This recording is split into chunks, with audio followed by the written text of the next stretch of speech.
Hi Taurus! Maligayang pagbabalik. Tagalog Express Tarot tayo ngayon. Sun, Moon, Rising Sign, and Venus. General reading para sa sign ng Taurus. Okay lang yan. Kung hindi makarelate, maaaring yung susunod na reading ang makarelate tayo. Pero naniniwala ako na meron at meron tayong mapupulot dito.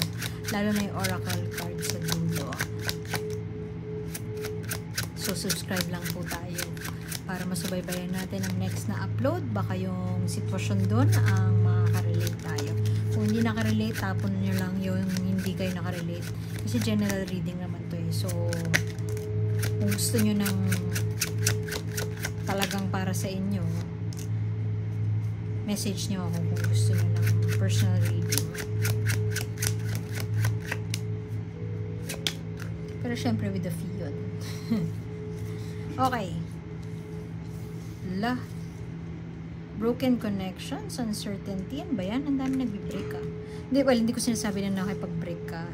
Pero on to a new beginning. Pwede din na leveling up of a relationship. Hindi ko sinasabi na nagbe-break. Pero mukhang merong leveling up sa relationship. Mukhang si Taurus ay ikakasal na. Or nag-propose na sa kanya si partner niya. Pero si Taurus ay hesitant. Nagdadalawang isip pa kung actually siguro nag-yes ka na. Nagdadalawang isip pa kung what's in it for me, anong ganap kapag kinasal ako. Siguro part of you hindi pa sure pero nag-yes ka anyway. May takot, may kaba.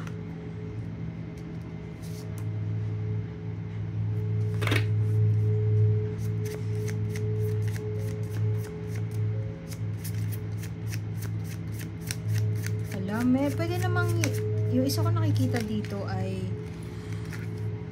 magko-call off ng engagement dahil may ibang gusto yung isa sa inyo.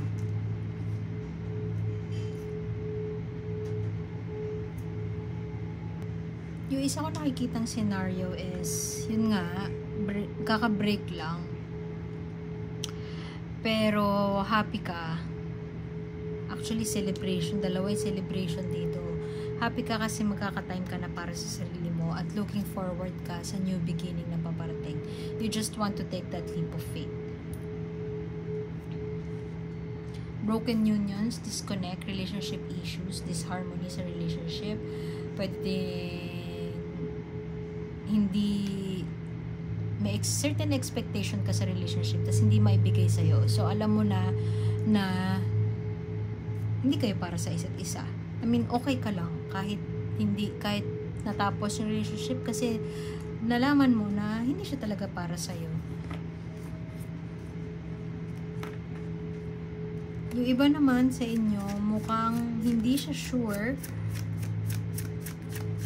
kung ito ba talaga yung gusto niyang mag-settle down with, ikasal sa kanya. Pero gumaw ka na rin. Kasi, why not? Ganun. Pero gitnang-gitna, two of wands. May punta ba ako doon? O magstay ako dito? Should I stay or should I go? Pag yung option B ang pinili ko, alam ko magiging masaya ako at may panahon na ako para sa sarili ko. Pero, pag nagstay ako, dito na ako sanay eh. Maraming uncertainty, marami akong hindi sure. So, ano pipiliin ko? Mukhang ganun yung pinagdadaanan ni Taurus ngayon.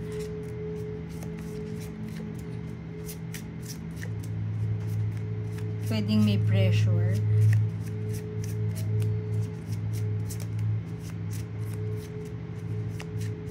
Pwedeng trick you into saying yes. Pwedeng na-influensyahan ka lang ng mga tao sa paligid mo para pumayag. Para tanggapin. Pero, disconnected ka naman na dun sa partner mo. Ano ba to? Sorry natin yan. Pwede rin na yung iba sa inyo nag-decline ng wedding kasi marami pa siyang gustong i-fulfill. Marami pa siyang gustong simulan. Marami pa siyang gustong gawin sa buhay. At alam niya na ay pang patali, parang ganon. May dalawang tao in your life, very influential sa decisions mo. Pwedeng older than you. Yung isa, maboka yung isa. Pwedeng flamboyant. Fire sign, Aries, Leo, Sagittarius. Yung isa naman matalino, pero minsan demanding. Pwede ding bordering controlling. Pero natutuwa ka sa ganon. Siguro yung iba sa inyo gusto yung choice niya mag-submit. Tapos for the longest time, pwede yung isa dun yung yung gusto mong hiwalayan. Pwedeng yung isa, yun yung gusto mong puntahan. Yung iba sa inyo siguro kinall off yung engagement kasi meron siyang minamataang tao. Meron siyang interested siya sa ibang tao at unfair dun sa taong pakakasalan niya dapat.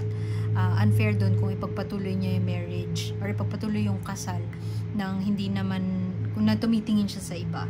Siguro for the longest time, alam niya na hindi para sa kanya yung relasyon, kaya parang nagstay lang siya for some whatever reason. Ewan ko.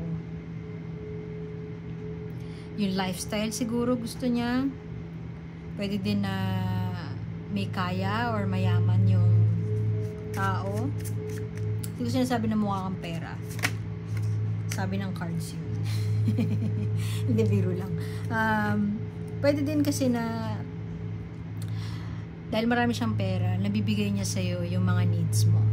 Nabibigay niya sa'yo yung mga bagay na ang Taurus pa naman din loves pleasure, loves luxury, and kaya yung ibigay sa'yo ng taong yun. And yeah, minsan naman talaga ang pera ay path or ingredient to happiness. Huwag na tayong mag-deny din siya. A celebration as the same time heartache. Ano ba yan? Parang torn between two lovers ba ito, Taurus? Torn between, hindi makapag-decide. Torn between two options. Parang ganon. At hindi ka na makatulog kasi hindi mo alam kung anong path ang tatahakin mo. Saan ka pupunta? Alam mo kung ano yung gusto mo eh. Ito yung epitome of a strong, independent woman. Pero not necessarily babae ka. Pwede ding lalaki ka eh. So, alam mo kung ano yung gusto mangyari. Alam mo yung goals mo. At talagang hyper-focus ka para ma-achieve yun. Yun lang, yung iba mong gusto, hindi sang-ayon yung iba. At lalo siguro doon nagiging komplikado yung sitwasyon. Kaya gusto mong i-reassess. Saan ba ako pupunta? Kasi pwedeng iniisip mo, ito yung tingin kong tama para sa akin. Pero maraming tao sa paligid mo or pwedeng isang tao lang nagsasabi sa'yo na parang girl, parang ano ba yung iniisip mo? Pero para sa'yo tama yun eh. So, alam mo kung ano yung gusto mo mangyari. Alam mo kung ano mong gusto mong gawin. Pero may tao na nilalayo ka doon sa gusto mong mangyari. At part of you iniisip mo, mali ba talaga yung naisip ko? Pero mas malaki yung siguro 70% ng sarili mo, iniisip mo, ito ang tama para sa akin. Ito yung nararapat kong gawin. At gusto kong mangyari yun. Kung meron kang gustong i-achieve, yun ang gusto mong gawin. Pero siguro, ewan ko, meron nagsasabi sa'yo na tumatanda ka na, sayang yung genes, yung mga common na magpakasal ka na, tumatanda ka na, wala ka na sa kalendaryo, bla bla bla bla. Pero I'm intelligent and alam ko kung ano yung para sa akin na tama para sa akin. By the way, sorry sa background noise. Medyo active ang mga fur babies ng kapitbahay namin. Anyway, so yun. Meron kang gusto mangyari at ewan ko, siguro yung iba sa inyo iniisip na karma yata ako eh. Kasi kung masyado ba akong padalos-dalos, parang hindi naman, ganun. Parang ikaw mismo, kino-question mo na yung mga desisyon mo at gusto mo mangyari. Pero alam mo na yun yung dapat mong gawin eh. kilala mo yung sarili mo well enough para mapagtagumpayan kung ano man yung hurdle na na-experience mo ngayon. Pero hindi mo maipagkakaila na pwedeng hindi ka na makatulog, naatake ka na ng anxiety kasi nga ang daming opinion ng mga tao. At yung mga tao na yun na may opinion ay mga tao na binavalue mo sa buhay mo. Pwede din na hindi ka makaalis sa sitwasyon kasi nga para siyang it's a matter of yung isang tao gusto mong mag-move papunta sa kanya, gusto mo siyang puntahan kasi swak kayo ng lifestyle. Pero gusto mo rin ng support, sabihin na natin financial support, hindi niya kaya yun. Tapos yung isa naman, kaya nga yung financial support, pero magkaiba naman kayo ng gusto sa buhay. So, saan ako lulugar? Yun yung siguro iniisip ni Taurus ngayon. Pwede din na hindi ka umaalis sa sitwasyon kasi nga pakiramdam mo, or pwede din na yun dapat ikakasal sa'yo. Pwede din na alam mo mabibigyan ka niya ng magandang future, pero nakikita mo na hindi ka magiging masaya doon. So, meron kang this idea of settling down kasi yun lang naman yung settle down yung secure future. Pero at the same time, a part of you, niisip mo talaga, there's more to life. Marami pa akong dapat mai-explore or mai-explore kahit pa, let's say, 35 na ako. It's never too late.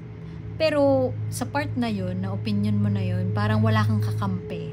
Walang nagsusupport ng decision mo na yun. So medyo dun siguro nanggagaling yung gulo. Pero gulo lang isip. Pero tingin ko with this last card here na Two of Pentacles in reverse, I feel na may ile-let go kang isa at meron kang pipiliin na path moving forward. Tingnan mo yung si Ariel, singing to the future, ready to take a leap of faith. Kaya sa mga opinion nyo dyan, gagawin ko kung ano yung gusto ko. Pero ingat ka, girl, kasi di ba nga, ang kwento ni Little Mermaid, hindi naman siya reverse sa'yo so, I think you're all good taking a leap of faith. Kwento niyan, di ba, nag-trade siya ng isang bagay na mahalaga para sa kanya, which is yung boses niya. Binigyan niya kay Ursula para sa bare feet. Only to find out. Kasi gusto niya nga makalakad, maging tao. Only to find out na ikakasal na pala yung sinundan-sundan niyang prince. So, yun, naging seafoam siya. So, ingat ka lang na wala tayong concrete na plano. Kasi matapang ka at malakas ang loob mo to face uncertainty. Tingin mo kung nasaan ka man ngayon, lalo na disharmonious na yung hindi na okay yung current relationship mo. Gusto mo nang kumawala doon. Kasi for the longest time, siguro nagsistay ka for the wrong reasons. Part of you iniisip na gusto mo nang kumawala, gusto mo na mag-explore, gusto mo na mag-achieve ng balance, gusto mo na mag-celebrate. So, looking forward to the future ka. And making things happen for you. Happy place! Nice! Tingin ko, just connect with your inner child. Ang advice sa'yo ng universe ay do things that bring you joy. Sundin mo yung puso mo at kung ito yung bagay na tingin mo magpapaligaya sa'yo, regardless of the consequences, go for it. Pwede din na kung nakapahinga ka ngayon ay gawin mo yung mga bagay na nagpapaligaya sa'yo. Let's say, crafts, drawing, taking a photo, traveling. Puntahan mo yung happy place na yon at alagaan mo yung mag-connect ka sa inner child mo at by doing so mukhang makukuha mo yung sagot na alam mo yung paggising mo, biglang alam mo na yung sagot, alam mo na yung gagawin mo, lalo na kung nasa sitwasyon ko ngayon na stuck ka kung anong pipiliin mo moving forward. So, tingin ko iwanan ko na yun doon at salamat sa pagbisita, like, share, and subscribe, and sana makita ko pa kayo ulit next time. Salamat, my name is A and see you soon. Bye, Taurus!